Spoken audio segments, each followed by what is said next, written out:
Hello and welcome to Solent Sports News. I am Nikita Balian. Two Southampton players faced off against each other last night in a winner-take-all match for a place in the European Champions. Poland beat Wales on penalties to qualify for tournament in Germany this summer. Let's cross live to Bernie Page, who is outside the Saints Mary for us. Bernie, which Saints player were involved?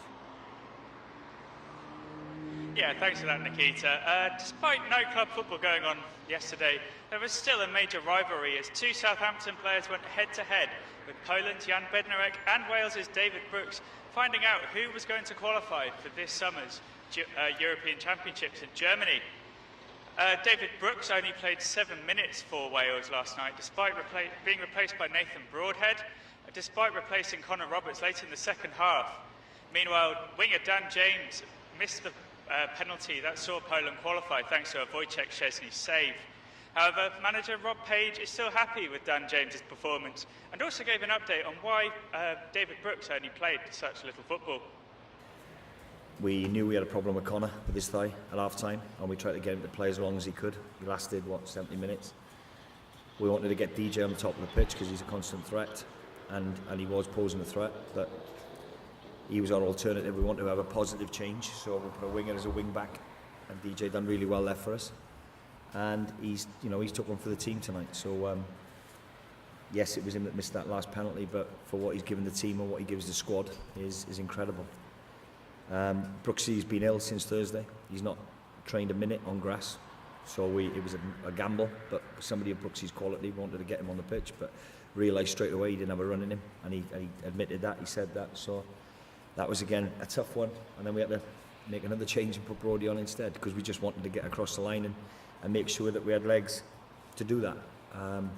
But Crewe away to go out one kick away with a penalty.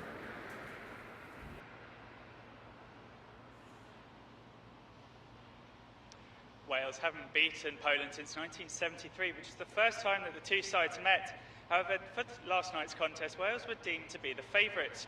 For Poland manager Michał Probierz, it was a sign that Poland had the advantage themselves. About us, about our game, we wanted to maybe provide a game that would be more smooth, and maybe also we lost a few times when we missed the last touch before the pass. And however, majority of the experts and the foreign experts were saying that we are not the favourites, and we were more likely to lose the game. So even more, we're happy that we've managed to win. In the last hour, the Welsh FA confirmed that Rob Page will be continuing on his Wales duties as his contract expires after the 2026 World Cup. However, for some fans, he should be relieved of his duties. I think so. I can't see him staying because we should have qualified. I think we had the squad to qualify, but I don't know whether it was his tactical decisions. Even in the game yesterday, still keeping Kiefer Moore on when he's quite clearly on his last legs, gone past the 90 minutes. I think, yeah. Wales return to international fixtures later this September when they start their Nations League match against Turkey in Cardiff. But one thing's for certain, Staplewood is going to be one awkward place this week. Thanks, Bernie.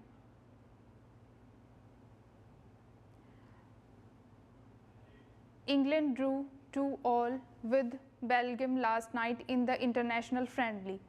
Real Madrid Jude Bellingham secured the extra time equaliser for the Three Lions. Manager Gareth Southgate praised Bellingham's desire to win.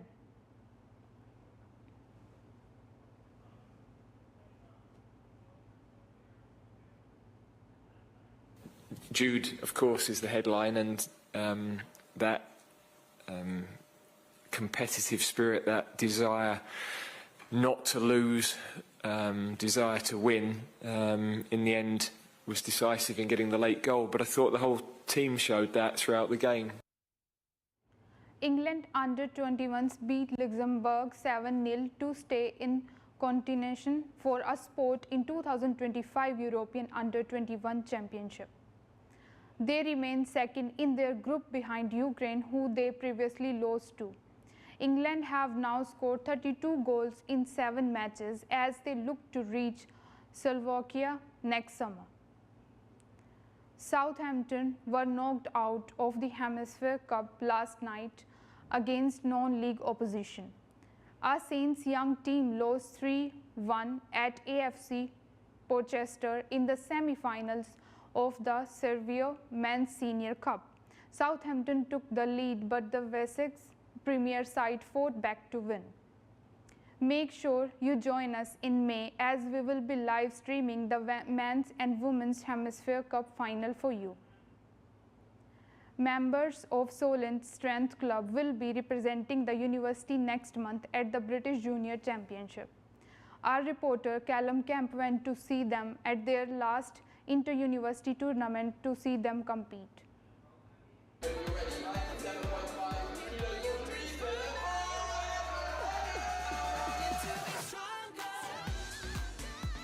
In December of last year, Solent Strength Society took part in the Barbell Division's South Midlands Championship here in Southampton. It was one of the last competing opportunities they had to prepare for the Junior Championships next month. Today I handled some of my athletes that I coach here, so I was basically making sure they had all their equipment on them, they knew what attempts they were going for the next, and they understood what their goal was today as the lifter. I competed last May, which was my last one. It was Varsity versus Surrey. I decided to sit this one out as I got a new coach recently, and I just wanted my body to be a little more recovered in time for my next competition.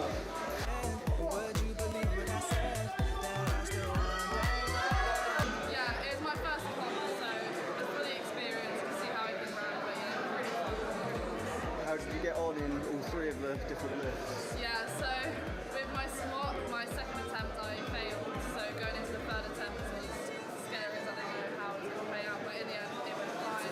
Bench went fine, and then deadlifts, my last one, I cut the bar at the end, but overall I'm happy with it fine. Did you have a favourite lift? Yeah, squat. Squat or bench, bench is my favourite.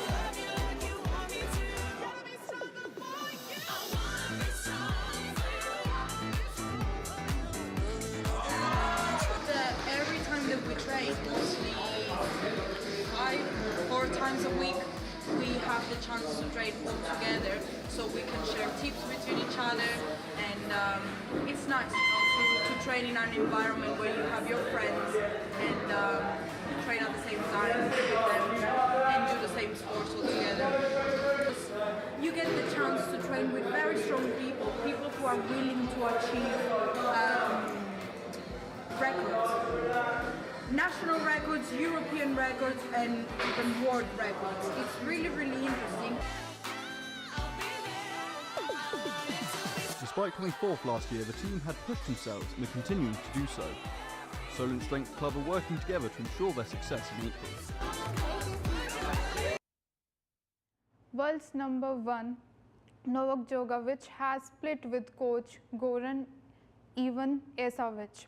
Ivanisevic became Djokovic's main coach in March 2022, helping the Serbian to 4 Grand Slam titles. Djokovic confirmed today that the pair have stopped working together. The French Open, which starts on 26th May, in the next Grand Slam in the calendar. Carlos Alcaraz defeated Lorenzo Musetti to reach the Miami Open quarterfinal with a 6-3, 6-3 win. Alcaraz is aiming to win the Sunshine Double by claiming both the Indian Wells and Miami Open titles this season. He joins Jannik Sinner and Daniel Medvedev in the Miami Open quarterfinals. This week, local boxing gym Pound for Pound Place hosted on the Team Hemisphere Final Group sparring season, hosting club for all around the country taking part. Our reporter Jack Pescott caught all the action. We are here at Pound for Pound Palace, Southampton this evening for Team Hampshire's final spar towards the end of the boxing season. Clubs from all around the county have come to meet to test out their skills.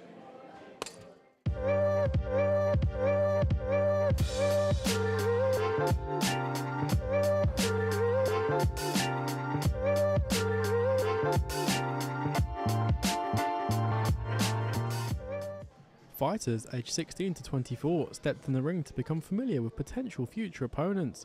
Pound for Pound owner Steve Barnes talked through the process of the sparring sessions.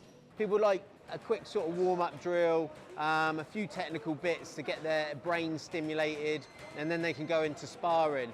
And sparring is the valuable bit, really, that all the clubs come here, or they want to come here for. Barnes then added how often Team Hampshire come together and explains why they do so only a few times a year. So we try and do Hampshire training every 2 to 3 months or so. It can't be too often, and it can't be too spread out either. You've got to get the balance right. There's a lot of boxing going on. Ross Clark, who is head coach of Lawrence Boxing Club in Lymington, said it gives his fighters new experiences. Steve's organised a training session so we can bring some of our more experienced boxers down to have a little session with people they wouldn't normally spar with. Clark also said that he jumped at the chance to get involved. We've got a show in 2 weeks, so we're looking for all the sparring we can get to get our boxers match ready.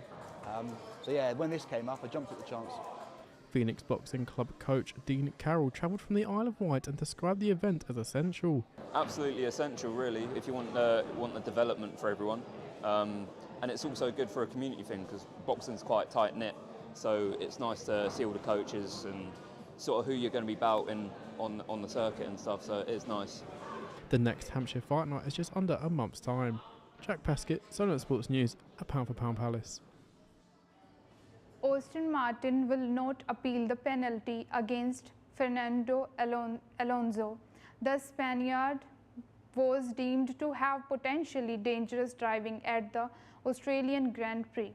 The racing official handed him a 20-second penalty which moved him from P6 to P8. The 42-year-old remained 7th in the Drivers' Championship.